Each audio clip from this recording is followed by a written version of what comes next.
You are not going to pop off until your subconscious brain thinks that it is safe for you to do so. Here's what I mean. So in order to create the resource of fame, which is just having people's attention, you have to be triggering. You can either trigger in a negative way or in a positive way by becoming a karmic mirror for people. And the way that you do that is by being so authentically yourself that people see themselves and see an elevated version of themselves in you. You do this through radical truth telling in your media. But here's where most people get stuck. You are not creating in a vacuum, which means that there are real life implications to the words that you put out into the world. If your brain perceives that anything that you are saying to be a separation between you and the people that love and support you, then your brain is not going to think that it is safe. If your brain thinks that you are going to be exiled from your community, like, being talked about at parties or things like that, then your brain is not going to think it's safe. And if you're afraid for your physical, survival, because you're afraid of being seen by strangers, then your brain is not going to feel safe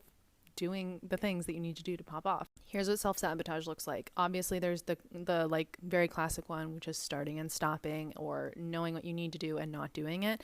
But your brain is also just going to give you really mediocre ideas that are not actually that interesting as a way of protecting you. You're going to be copying other people's ideas, saying things that have been said before. You might feel confused about what to say. You might feel too overwhelmed to start. You might feel jealous of other people who are doing it and get caught in compare and despair. This is all just your brain doing its job. Your brain does not actually want you to pop off because, again, it perceives it as a threat. And also remember, if your brain perceives something as a threat, then it's going to go into, your body is actually going to have a chemical reaction and move into fight, flight, fawn, or freeze. Now, these fight or flight responses are really helpful if you are actually running away from a bear, but when you're doing something that requires your creativity, it's not going to be helpful. Think about this. If you were actually running away from a bear, you would not have access to the creativity to then write a beautiful sonata. So instead of focusing on putting more content out into the world or hustling or doing all of the things,